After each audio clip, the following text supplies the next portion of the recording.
Bienvenue dans cette nouvelle édition du Non-Stop Info. Au sommaire, le gouvernement guinéen interdit les plages au public.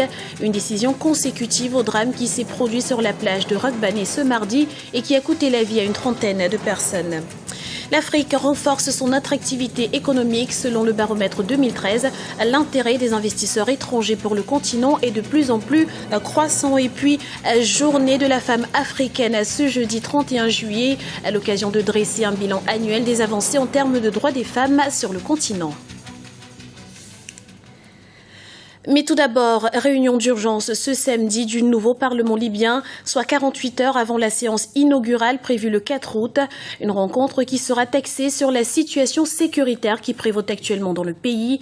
Les combats font en effet rage depuis plus de 2 semaines à Tripoli et à Benghazi. La nouvelle chambre espère remettre l'ordre dans les institutions de l'État et former au plus vite un nouveau gouvernement.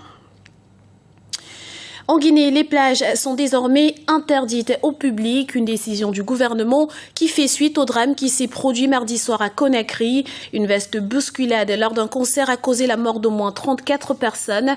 Une semaine de deuil national a été décrétée. Un reportage de notre correspondant Mohamed Lamine Solano.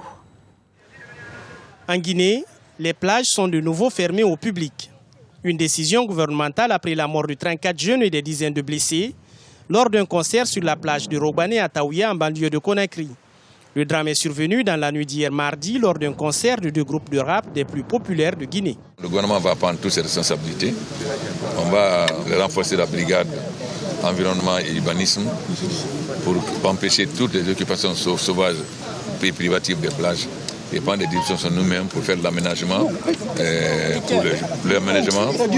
pour que les jeunes puissent avoir des lieux de plage mais sécurisés. Selon des témoins, les organisateurs du spectacle auraient vendu plus de tickets que prévu pour le concert. Les enquêtes annoncées situeront les responsabilités, alors que le drame crée le choc chez les populations.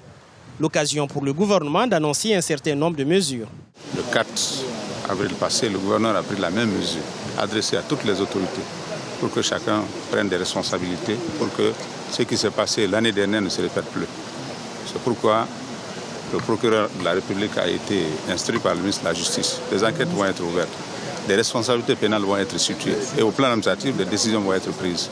Une semaine de deuil national a été annoncée ce mercredi matin par les autorités guinéennes.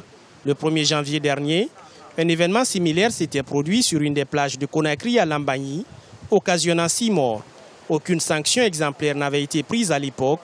Cette fois-ci, les autorités guinéennes semblent plus déterminées à mettre fin à ce genre de spectacle organisé sans de véritables mesures de sécurité. Ebola est réel, Ebola est contagieux, Ebola tue. Ce sont les mots de la présidente du Libéria, Ellen Johnson, dans un discours à la télévision nationale ce mercredi. Et pour lutter contre la propagation de l'épidémie, toutes les écoles du pays ainsi que les marchés dans les zones frontalières ont été fermés. Par ailleurs, 5 millions de dollars vont être débloqués pour la lutte régionale contre la maladie. Pour rappel, Ebola a déjà fait 129 victimes dans le pays. Alors que les investissements des pays développés à destination de l'Afrique ont chuté de 20%, les pays des BRICS prennent le relais. Leurs investissements sur le continent ont augmenté de plus de 21% depuis 2007. Le financement des projets entre Africains est également très actif. Plus de détails avec Sandra Atiambo. Le continent africain de plus en plus attractif. Les investissements directs étrangers destinés à l'Afrique sont en augmentation depuis 5 ans. Ils sont passés de 3,2% en 2007 à 5,2% en 2012. Fait marquant, les pays émergents investissent plus que les États développés, un point qui ne serait pas surprenant selon les experts. Les pays du BRICS, contrairement aux pays traditionnels d'investisseurs en Afrique, en l'occurrence la France et consorts, eux, ce sont des pays déjà développés au fait. Le fait qu'ils aient de moins en moins besoin de matières premières fait que leur investissement n'évolue pas de cette manière-là, contrairement aux pays du BRICS. Donc, les pays du BRICS, eux, sont dans une phase de développement. Donc, forcément, ils investissent beaucoup plus que les autres parce que simplement, ils ont besoin de beaucoup plus de matières premières, de beaucoup plus de produits agricoles, de beaucoup plus de débouchés aussi. Nous, aujourd'hui, pour se développer, on aura besoin d'investir beaucoup plus massivement qu'un pays déjà développé. Il va entretenir ce qui existe. Le commerce intra-africain a également progressé au fil des années. Il serait en augmentation de 33% depuis 2007. Si les pays internationaux investissent en Afrique, pour les spécialistes, des nations comme l'Afrique du Sud et le Maroc pourraient cibler les marchés hors du continent.